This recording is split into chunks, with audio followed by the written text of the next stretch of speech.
Dan kita semua ini harusnya jadi seniman. Seniman yang bisa menghasilkan karya agung tentang nasib kita sendiri.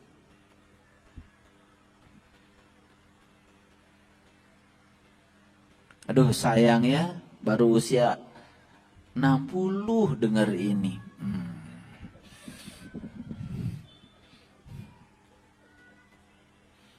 Apalagi yang 70. Tapi nggak apa-apa. Tidak ada kata terlambat untuk memulai. Nah sekarang apa sih nasib itu? Itu baru perajin itu. Sudah jelas ya, perajin. Nasib itu apa? Ternyata dalam bahasa Arab, nasib itu artinya bagian. Nasib itu artinya jatah.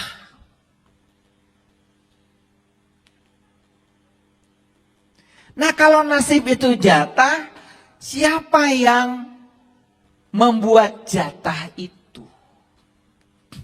Siapa? Siapa? Siapa? Allah? Lagi-lagi. Selama ini kita menganggap Allah yang menjatah. Rezeki dijatah oleh Allah. Akibatnya apa? Karena kita salah menempatkan Allah. Dikira Allah sudah menjatah ketika penghasilanmu sebulan 2 juta, kamu pikir jatahmu 2 juta. Kenapa ada orang yang penghasilannya sebulan 100 juta? Oh, karena dia itu memang jatahnya 100 juta. Ya sudah, saya terima saja, jatah saja. Karena ini dari Allah. Bayangkan, ketika kita punya persepsi semacam itu, bukankah kita sudah tidak memantaskan diri kita? Yang menjatah itu bukan Allah. Allah itu yang maha luas. Karena yang suka menjatah itu yang sempit. Yang suka menjatah itu yang kemampuannya terbatas. Coba. Seorang suami penghasilannya terbatas. Kan dijatah. Ya. Buat bedak. Nih. Dari 20.000. Bedak apa ya 20.000? Kapur kali. Betul nggak? Ya. Buat makan, ya sebulan harus cukup sekian ratus ribu, dijatah semua. Kenapa dia menjatah? Karena dia penghasilnya terbatas. Yang tanpa batas penghasilannya nggak pakai jatah-jatah. Pengen apa? Beli. Pengen pergi kemana? Pergi. Ingat, yang suka menjatah itu yang terbatas. Sekarang kita percaya Allah menjatah. Sementara kita mengatakan Allah tak terbatas, bohong.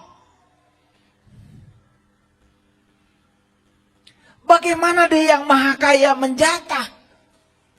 Kalau dia maha kaya, berarti dia menyediakan kekayaan yang sama buat semua orang. Yang menjatah rezeki kita sendiri. Oh ternyata 2 juta itu bukan jatah dari Allah. Memang saya mengambil dari Allah, jatah saya baru 2 juta. Jatah saya masih banyak sebetulnya. Maka saya ubah cara kerja saya.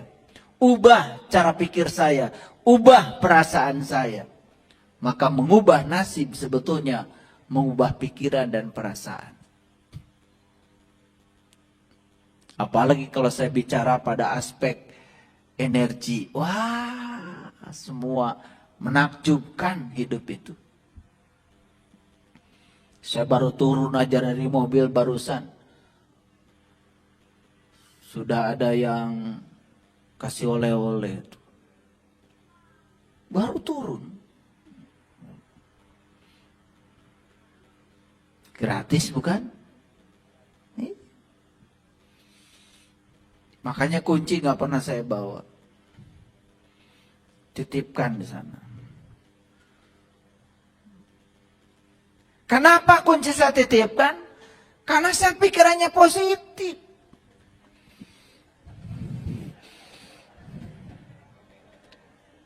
Karena positif, ya sudah pada datang oleh-oleh.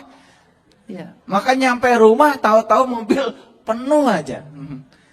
Iya, makanya saat nitipkan kunci itu positif. Kekuatan cintanya kuat, maka oleh-oleh datang tuh masuk ke mobil. Ini bukan main-main ya. Saya mau cerita serius hari ini. Kenapa? Mohon maaf ya. Kenapa rezeki kita terbatas? Kenapa kehidupan kita terbatas? Makanya ada kata-kata bagus. Ukuran yang digunakan untuk mengukur akan diukurkan kepada kamu. Ulangi. Ukuran yang digunakan untuk mengukur akan diukurkan kepadamu. Kapan kita membuat ukuran? Yuk kita lihat. Kita mengukur diri terbatas. Begitu diajak, minggu depan kita jalan-jalan. Abdi mah artos di mana? Ukuran. Dia sedang mengukur dirinya dengan sebuah ukuran, dan ukuran itu akan diukurkan kepada dirinya. Orang lain minggu depan itu pergi kemana? Karena saat minggu depan kita jalan-jalan, yes. Pada saat dia jalan-jalan itu, mungkin saat itu orang ini juga belum punya uang. Tapi dia sudah berpikir positif. Beda dengan orang yang saat diajak, dia sudah mengatakan, artos di mana? Ditambah lagi, kanggo tuang ge sesah. Tambah lagi, anak ge can bayar iuran. Tambah lagi, suami gajinya kecil. Tambah lagi, wah makin banyak pernyataan. Dan kita lupa kalau apa yang kita katakan itu doa. Kita lupa kalau itu doa. Karena apa? Pikiran, kata-kata, dan perbuatan itu energi. Setiap energi pasti vibrasi. Setiap vibrasi pasti frekuensi. Semua yang kita pancarkan ke semesta, itu yang akan menggetarkan semesta. Dan itu yang akan datang pada semesta. Like attracts like. Yang serupa akan menarik yang serupa. Makanya kenapa di kesempatan yang lalu saya mengatakan, jangan meminta saat berdoa. Karena saat kita meminta, berarti kita sedang memiliki perasaan tidak memiliki apa yang kita minta. Perasaan tidak memiliki itu negatif. Berarti yang negatif akan menarik yang negatif lagi. Terus bagaimana cara berdoa? Penuhi dadamu, perasaanmu, dan pikiran dengan sukacita. Seolah-olah sesuatu itu sudah terjadi. Seolah-olah sesuatu sudah kita miliki. Itu namanya bersyukur terhadap yang belum terjadi. Dan itu doa yang luar biasa. Itu yang dikatakan di Quran. Siapa yang bersyukur, aku akan menambahnya. Apa kabar? Wah, itu di kepala. Doa. Kalau tes doa kayaknya menang deh kalian. Saya kalah. Doa apa saja ada itu di kepala. Isinya adalah meminta dan mengatur Tuhan supaya Tuhan ngikuti keinginanmu.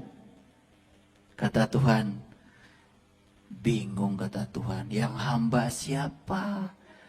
Yang Tuhan siapa? Kalian tuh suka bingung Tuhan.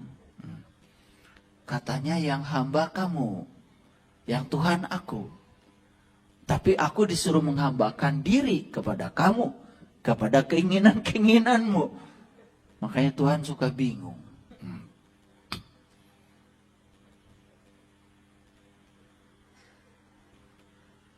Ini lompatan pemikiran ya. Ini bukan ilmu baru. Ini ilmu sudah diwariskan para leluhur. Cuman kita tidak mau menggalinya. Makanya perlahan saya bukakan rahasia ini ke semesta. Pelan-pelan. Karena kalau saya banjirkan semua kaget. Dikit-dikit aja banyak yang kaget.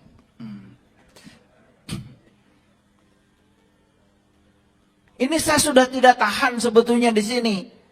Ada aliran energi yang luar biasa untuk membuka semuanya. Cuman saya tahan ini. Makanya keringetan saya. Nahan ini sebetulnya. Ya kayak kita. Kalau di jalan turun kemudian tidak menahan. Ya udah. Jatuh kan. Menggelundung. Karena hanya mengandalkan gravitasi. Saya sekarang sedang menahan gravitasi. Karena saya harus kasihnya ini pelan-pelan. Rahasia ini harus pelan-pelan. Karena kalau saya gelontorkan, bukan saya takut. Bukan. Karena apa? Seperti bintang dalam kegelapan. Kalau kita sudah memilih untuk bercahaya, kita harus siap berapa gelap pun yang ada di sekitar kita. Tidak perlu takut. Tapi bukan itu masalahnya. Masalahnya supaya aliran energi ini mengubah pikiran manusia di semesta ini secara perlahan seperti pohon. Tidak usah tergesa-gesa, tetapi berbuah pada saatnya. Jadi pelan-pelan ya, pelan-pelan. Baik, kita lanjutkan. Jadi nasib itu bahasa Arab. Artinya apa? Jatah, bagian. Siapa yang menentukan bagian? Ya dirimu sendiri. Siapa yang memantaskan dirimu? Dirimu sendiri. Kalau dari kecil kita sering memantaskan dirinya segitu, ya segitu aja. Kalau dari kecil kita mengatakan hidup itu susah dan penuh perjuangan. Ya sudah. Apapun yang kamu raih, susah dan harus dengan perjuangan. Tapi kalau dari kecil, pikiran bawah sadar kita mengatakan, hidup itu mudah dan menyenangkan. Hidup itu mudah dan menyenangkan. Saksikan saya.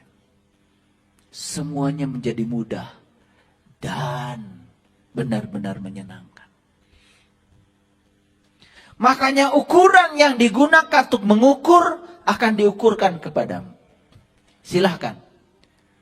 Dirimu dipantaskan seperti apa. Nasibmu diukur seperti apa. Terserahmu. Allah ngasih waktu yang sama 24 jam buat semua orang.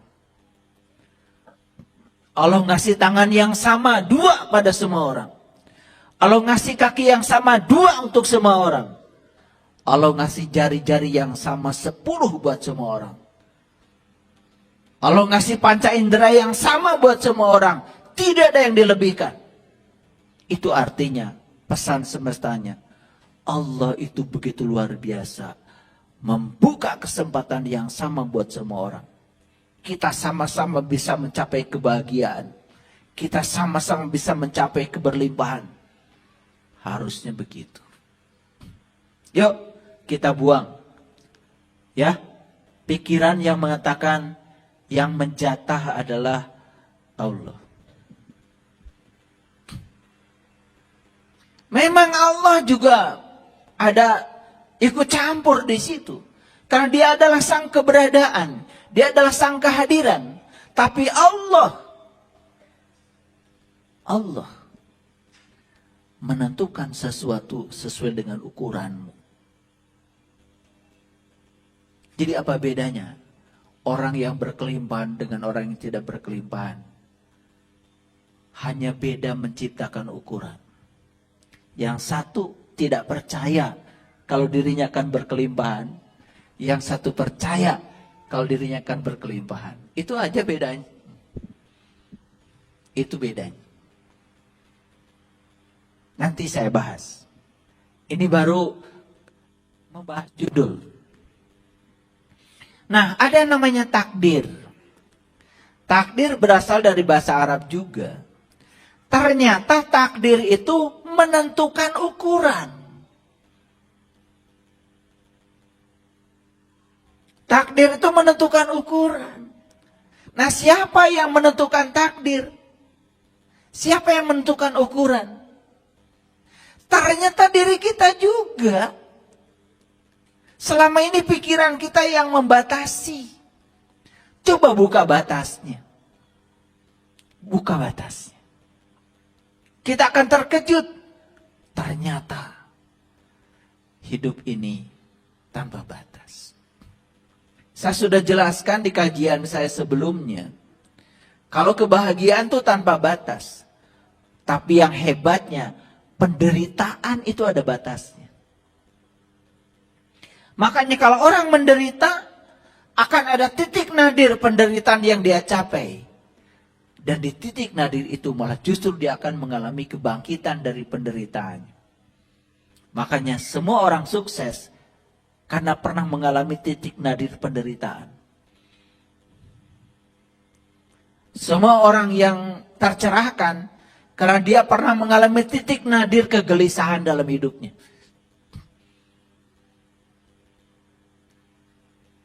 Oke. Bisa dilanjutkan? Oke. Jadi ukuran yang digunakan untuk mengukur akan diukurkan pada siapa? Pada diri.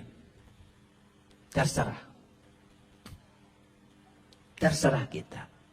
Saya sering ngasih contoh ya. Kalau kita pergi ke mall, ada baju yang menarik bagi kita.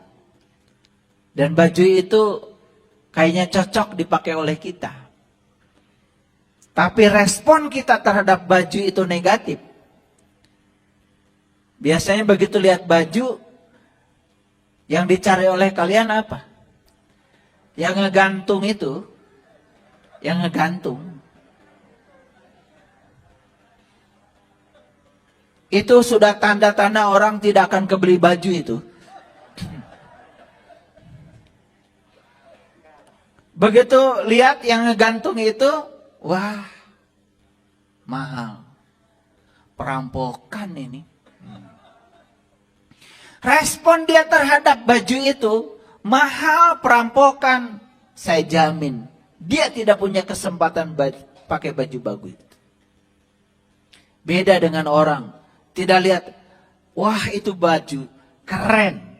Ya, harga tidak masalah bagi saya. Walaupun saat itu mungkin dia pun punya uang. Nanti saya bulan depan balik lagi ke sini. Saya jemput kamu. Jadi ada masalah besar bagi kita. Kenapa uang tidak rindu kepada kita? Kenapa kesehatan tidak rindu mendatangi kita? Kenapa keberlimpahan tidak rindu mendatangi kita? Ada masalah. Respon kita terhadap semua itu belum positif. Coba, kita merindukan seseorang, kenapa? Karena kalau kita datang pada dia, respon dia positif. Dan pasti, kita tidak akan merindukan seseorang.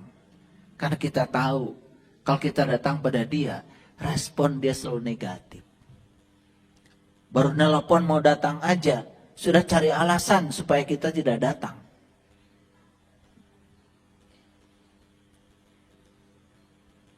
Makanya bagaimana uang mau datang sama kita? Bagaimana kesehatan mau datang pada kita? Bagaimana keberlimpahan mau datang pada kita?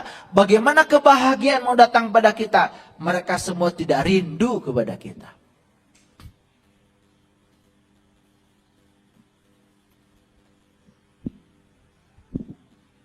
Respon. Ini penting, ya. Oke, teruskan dulu, ya. Ada namanya kodo. Ada yang namanya qadar. Ini harus saya bahas.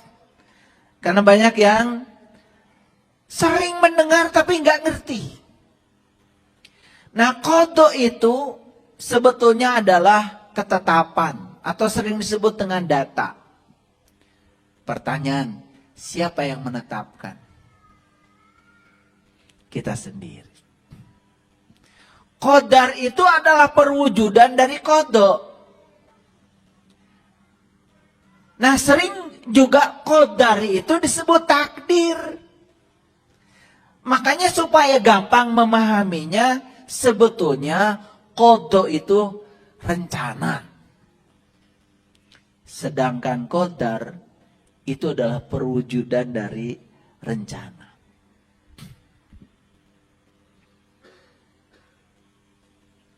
Manusia yang merencanakan. Titik-titik yang menentukan. Isi titik-titiknya.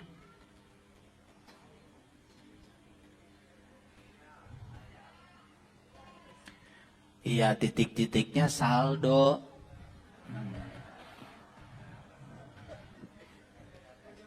Betul nggak? Iya. Kamu yang merencanakan, tapi saldo yang menentukan.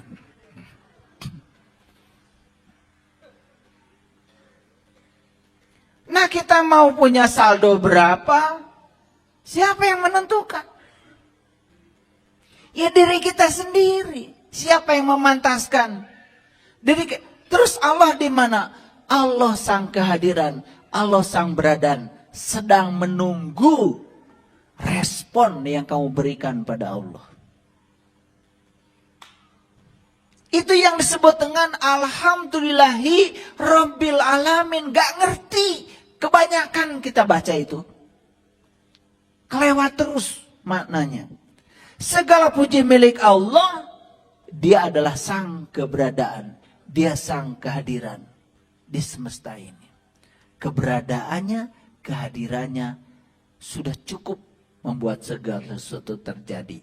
Tapi Allah bilang, segalanya dimulai dari dirimu. Penentunya adalah kamu sendiri.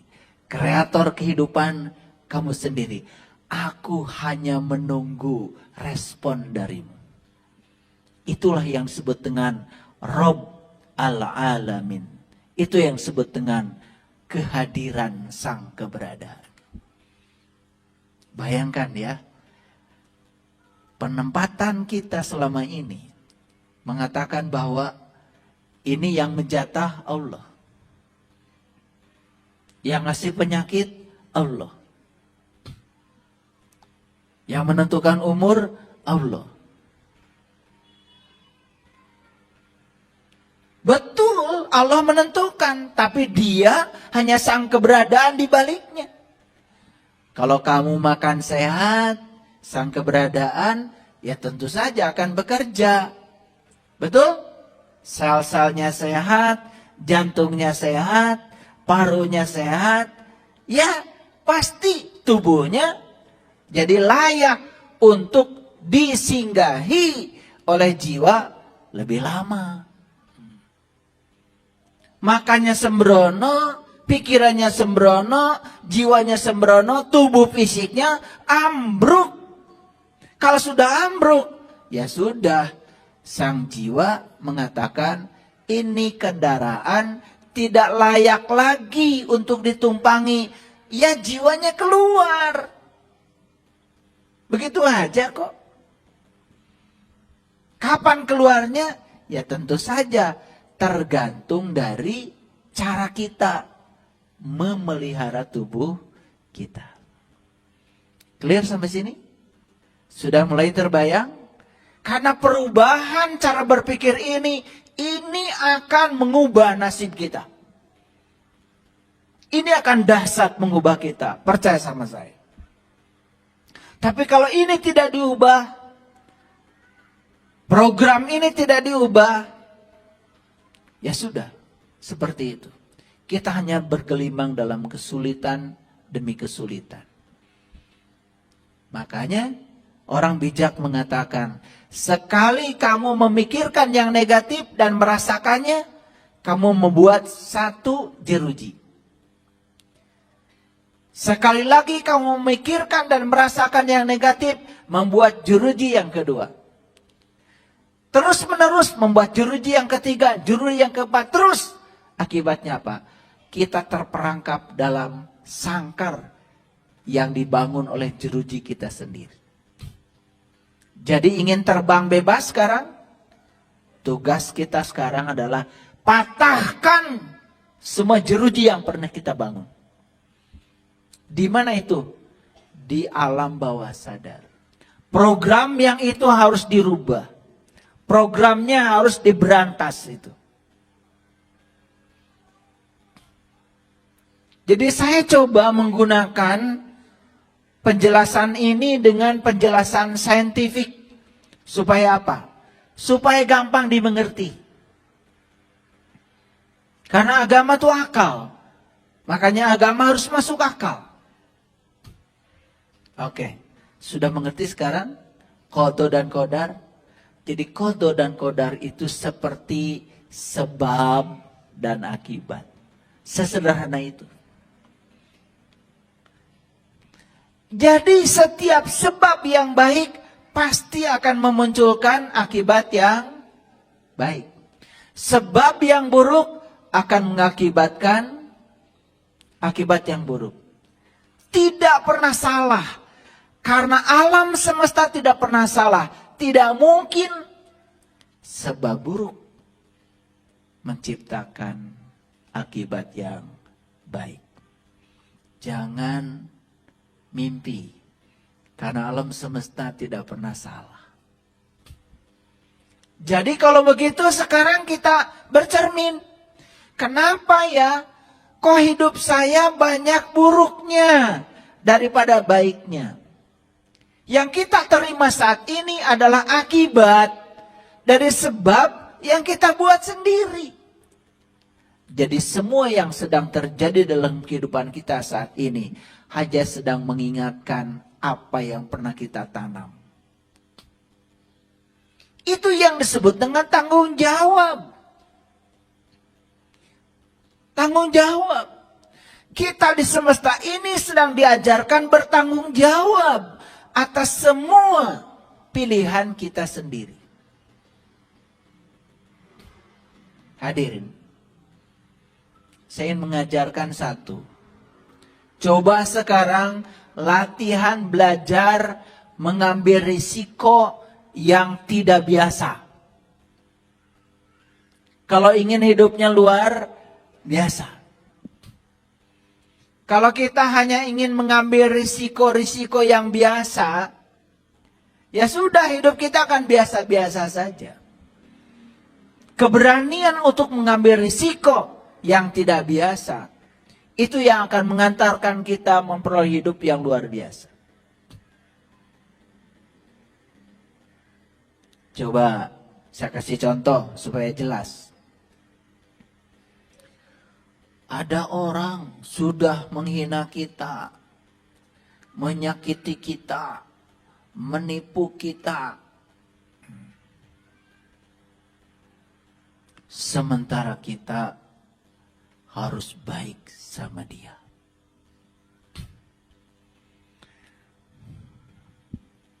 Siap gak?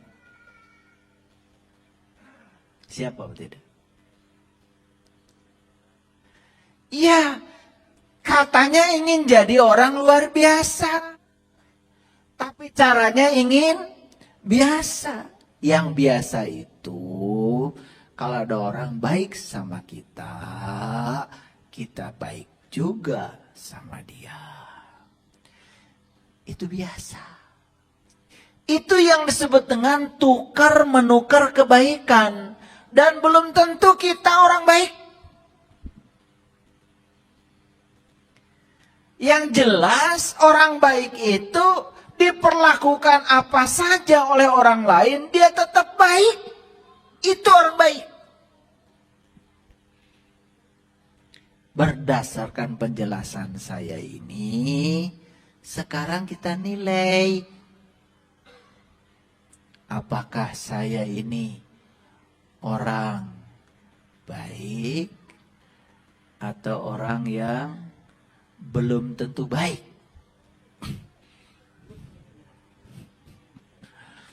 Karena kita menjalani hidup biasa. Orang lain marah, kita marah, biasa. Orang lain baik, kita baik, biasa. Orang lain marah, kita diam. Bahkan memaafkan. Orang lain merugikan kita, malah kita baik sama dia. Orang lain pelit sama kita, malah oleh-oleh dari kita lebih banyak. Spesial buat orang yang pelit. Itu baru luar biasa. Jadi jangan mimpi jadi orang luar biasa kalau caramu biasa. Apalagi ingin mencapai kesejatian diri. Apalagi ingin mencapai Allah. Apalagi ingin tahaluk bi akhlakillah. Ingin berakhlak seperti akhlaknya Allah. Allah itu luar biasa.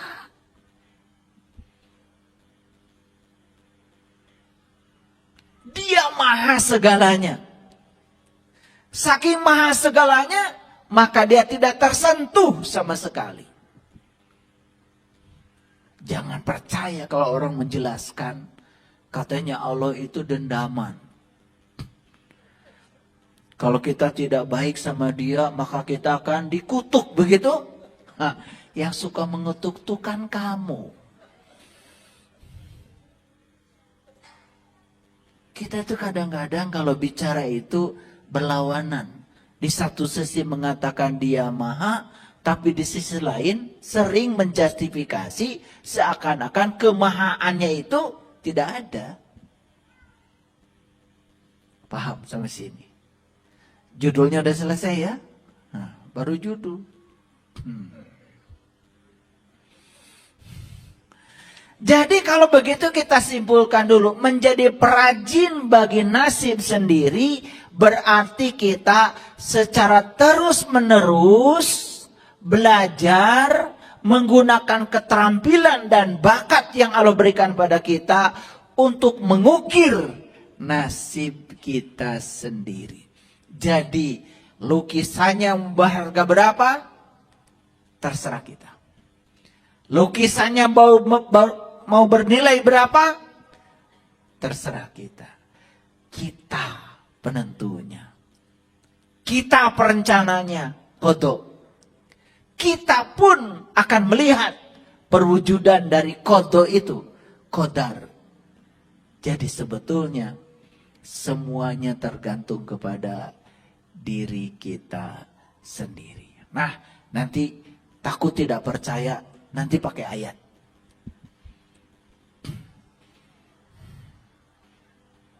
Sekarang sampai sini dulu. Bisa memahami ya? Oke.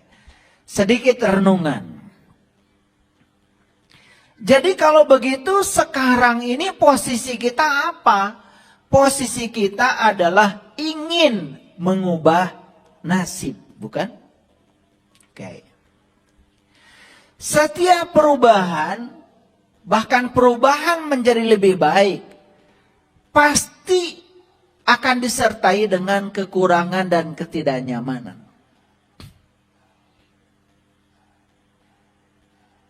Saya yakin. Karena kekurangan, karena ketidaknyamanan, maka kita ingin berubah, bukan?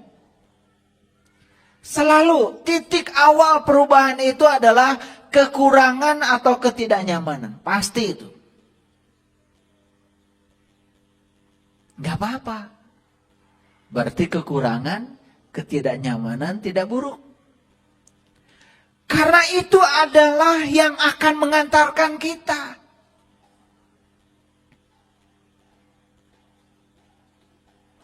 Ada orang datang kepada saya,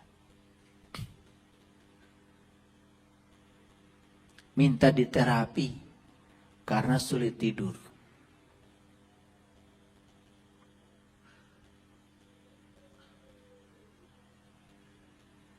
Pernah sukses luar biasa. Jadi akhirnya saya dapat, rupanya sulit tidurnya itu karena tidak siap untuk melepaskan semua kesuksesannya. Itu aja. Akhirnya ya udah, saya bantu untuk dihipnos sebentar. Tapi saya bilang, dihipnos sama saya, bisa tidur di depan saya. Tetapi saya kan berharap bisa tidur setelah pulang dari rumah saya. Makanya saya akhirnya mengajarkan self-hypnosis. Belajar menghipno diri sendiri. Gimana caranya? Saya dobrak dulu alam bawah sadarnya. Dirubah program alam bawah sadarnya.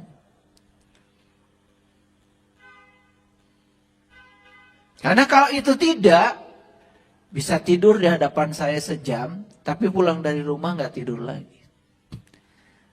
Cara pandangnya yang harus dirubah. Dan kita sadar bukan? Otak itu buatan Allah. Tapi pikiran bukan buatan Allah. Pikiran bentukan lingkungan. Makanya hati-hati membentuk pikiran anak-anak kita. Anak kita mungkin gagal mendengarkan nasihat kita. Tapi anak-anak